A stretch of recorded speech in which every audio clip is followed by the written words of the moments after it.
Second column.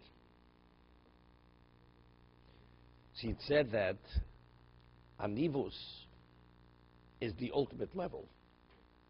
What is onov? Onov means that it's something which cannot be quantified.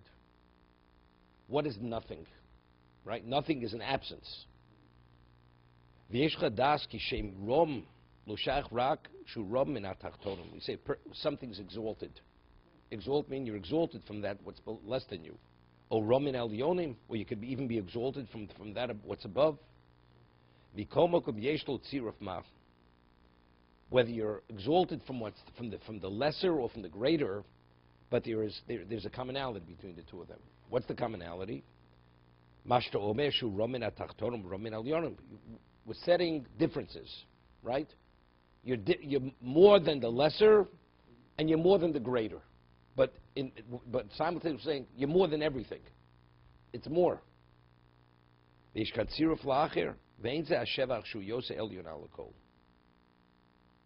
says that's not the ultimate praiseworthiness of Hashem, that He's greater than all. Because when you say you're greater than all, you're within the same classification. No. Because I'm comparing A to B, right?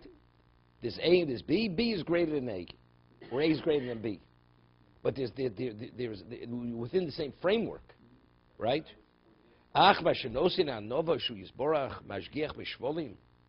When you say, what is humility? He supervises even the needy.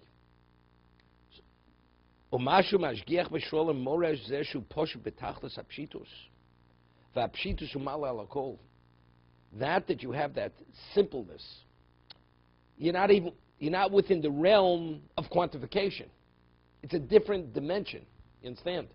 One is you're within dimensional. You're this dimension, you're a greater dimension. If you go and you inch yourself in the needs of the needy, of the orphan, the widow, all that. So this is something. It's a whole different. It's a different relevance. It's not within the dimension of dimensions. Now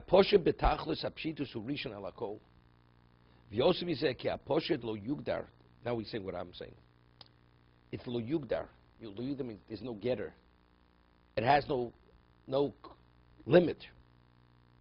There's no gvul. It's unlimited.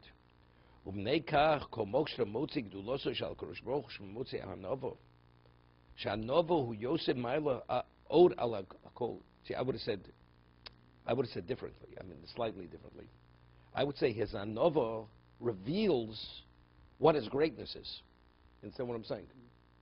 Hashem is the most powerful. He's the wisest, the most this. We say that that's all dimensional. When you say the anova, that reveals to us what his greatness is, even in power. Which means he's unquantifiable. The anova reveals to me what he is. Now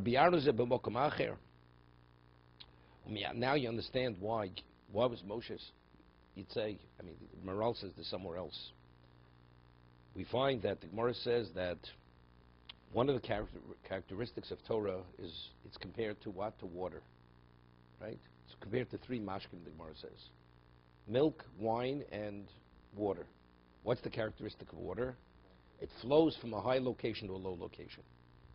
So in a Torah niknis el mishadato shvelo. Torah can only be acquired by someone who has a low spirit. His mind is, he doesn't think much of himself in terms of, he doesn't have this boastful understanding of himself. So what is that? So Maharal says, if you have a flask, and the flask has, or what they call a skin, that you hold wine in it, or water, and it has a certain circumference. So if the thinner the skin, the greater the capacity, the more you can put into it. But let's say the wall of the skin is thicker, so there's less of a capacity. It says the same thing. The more humble you are, the greater capacity you have for Torah. The more you have of yourself, you have less of a capacity of Torah. So the question is, but why? Because what's Torah? Torah is Chochmas Hashem. That's what it is. It's Chochmas Hashem. And it's actually, it's Yisrael V'Raisel Kuch. You're creating, it's a link with Hashem. Torah, you only have relevance to Torah if you have Siyata D'Shmaya, because you have that relationship. So if that's the case, if you assume his characteristics of Anova, there's no barrier, there's nothing separating. If there's me and you, so then it doesn't get through. And the more there's of you, the less it gets through. But if there's less of you, or there's nothing of you, like Moshe Rabbeinu, Nachnu Mo, so then it's wide open, right? It just flows.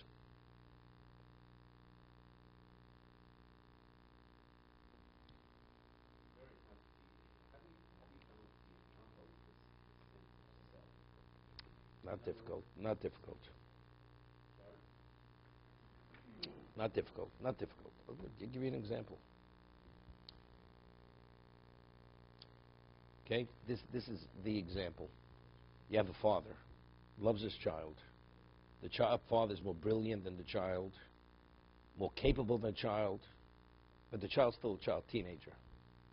Does the father have a sense of superiority over the child? The parent knows he's more capable, he has endlessly more advanced than the child, but he doesn't feel superior to the child. He knows he's more capable, but superior, because I know more. Do I feel superior to my child? I don't feel superior to my child.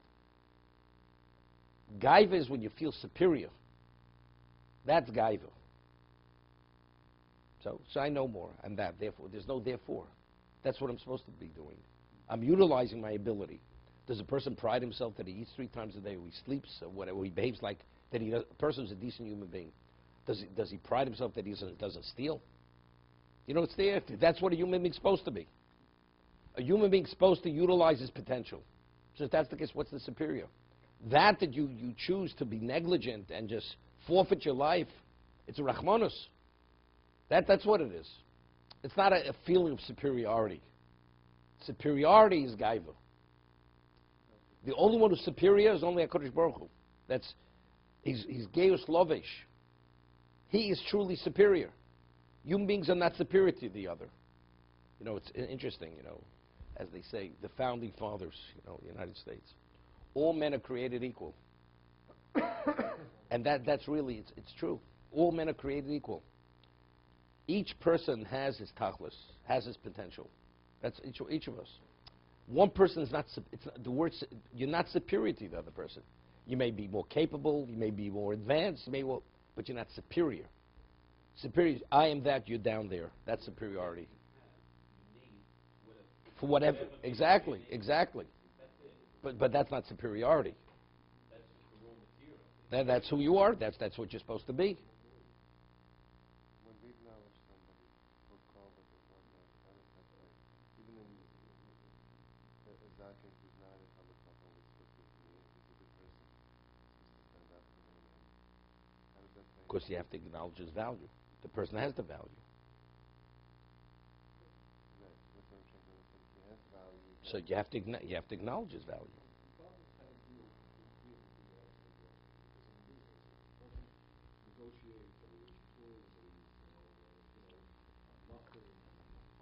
No. There's no. Nobody's saying you have to behave like you're nothing. No, there's nothing to behave you're nothing. You know, it's like there's an expression. He's an arrogant son of a gun. So what? You have to be an arrogant. That you don't have to be that. But they know who the boss is. You know, you want to do the deal, it's my way. Well, you know, you're arrogant. It's not arrogant. Look, you want to do the deal with me? It's my way. You don't want my way? There's no deal. Is that arrogance? That's not arrogance. I'm doing what I feel is my best interest, not my best interest. I'm not here. I'm out of here. That's not arrogance.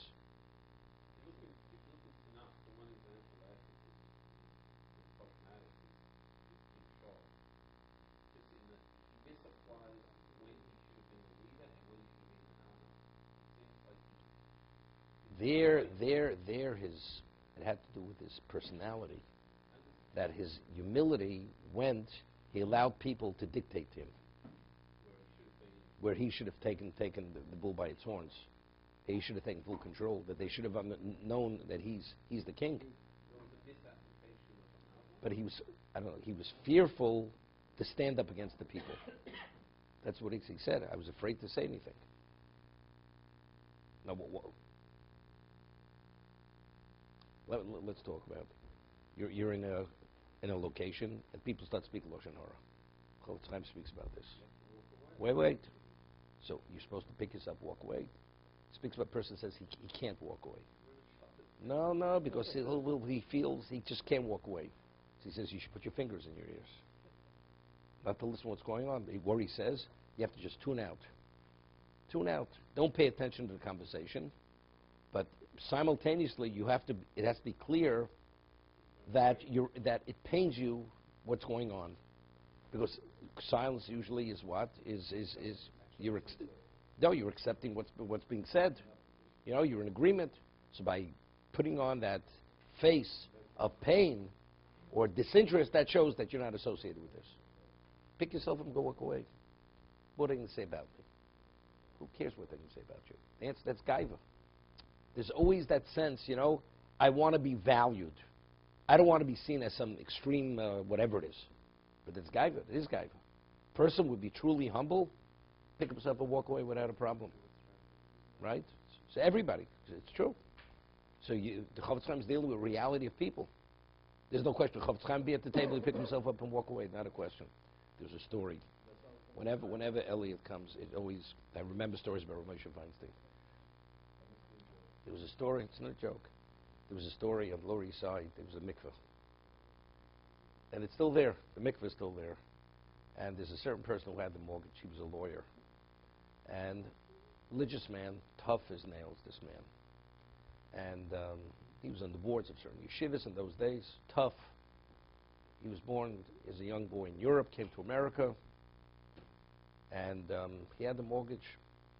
And they would have a meeting, They wanted to, pay the mortgage. They were late, always this and that. And Ramosha was the president of the mikveh. He was the president. So he would preside over the meeting. And then all kinds of people would come to this meeting. People who were traditional, not observant. People who didn't appreciate who Ramosha was. So he's sitting at the meeting, and right away, and many people couldn't stand this man, this rich man. He was a rich man, he was a lawyer, and he was tough, and he would, crush people. And that's that personality he had. People didn't like him. And right away the meeting starts, and he says, you don't pay, I'm going to, put you guys, evict the mikveh, this. Right away, they start arguing at the meeting. Yeah, they start arguing. So Moshe's sitting there, presiding over the meeting. He says in his Yiddish, Lithuanian Yiddish, he says, Rabbi say, as the Satan does reingekommen, he says he sees that the Satan came in, there's machlokes, ich hab meure, he used the term, I'm afraid, ich hab meure, the Satan is there, because there's machlokes, I have to pick myself up and leave, and I have to excuse myself. Yeah, wait a second. That's what he said. What do you mean? Walking out? So I'm out of here. So one of these guys, who's a rich guy, rich person, he one of the streets on the Lower East Side, the sign says something way, whatever the way. And so this person says, Rameshma says, Rabbi say, he says, I'm afraid. Suddenly, he says, Rebele. He refers to Ramosha as Rebele. Abe dost meira za Krishma. If you're afraid, say Krishma. You understand what kind of nobody this man was? He didn't understand what Ramosha was saying. He didn't understand what Ramosha was. He's telling Ramosha what to do, Rebele, dost meira za Krishma. Okay? This tells you what the world's all about, what the world understands. Ramosha said, what do you mean? I'm out of here. Lashon Hara, I'm out of here. But how would they look at me? They look at me some kind of fanatic, extreme person. It's irrelevant what you people are. It's like years ago, Woodstock, the pictures in mud, filth, the way they behaved like the Bohemian animals. You mean you're not getting into the mud? What, am I crazy? Am I going to get into the mud? You think I'm out of my mind? I'm a human being. I'm not an animal. But don't you remember you saw a picture when they showed on the 6-story screen the elephants bathing in mud? What do I have to do with an elephant bathing in mud? I'm a human being. I'm not an animal, right? But you're ashamed. But how could I? What are they going to look at me as a human being? Okay, let them look at me as a human being.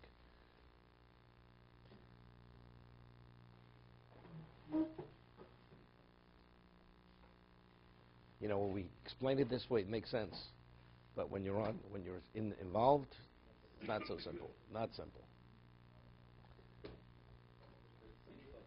Shows different just because it's a misapplication of an alpha. You don't often see a misapplication of an alpha. You know? My problem is this. If I'm in a situation like that, and I should tell her, let's say 12 people in town, so I'm struggling with whether I should get up and walk away. I learned like you really can't do anything. We're not, you know, you walk away, but walk away. Isn't that a guideline on my part? No. You see, I'm so holy, I'm davening good, do I get caught up? Because sometimes I get caught up in that. You know, because sometimes I'm focused, sometimes I'm not. So sometimes I'm the guy talking. Somebody once asked me a question.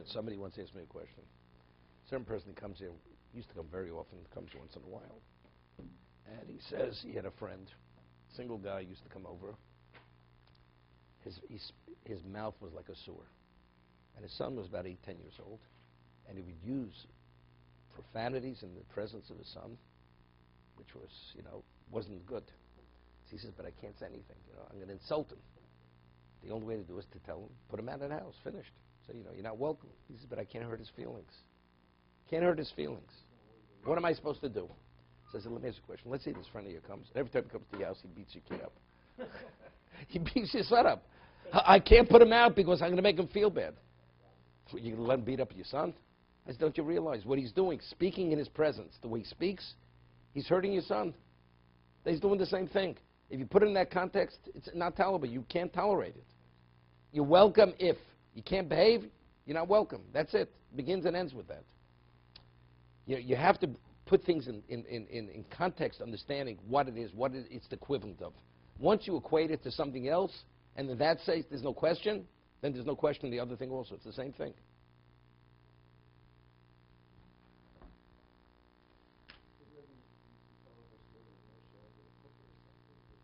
With the mamzer. Yeah. It's a tshuva. It's not. He has a tshuva on this. Tshuva, famous tshuva.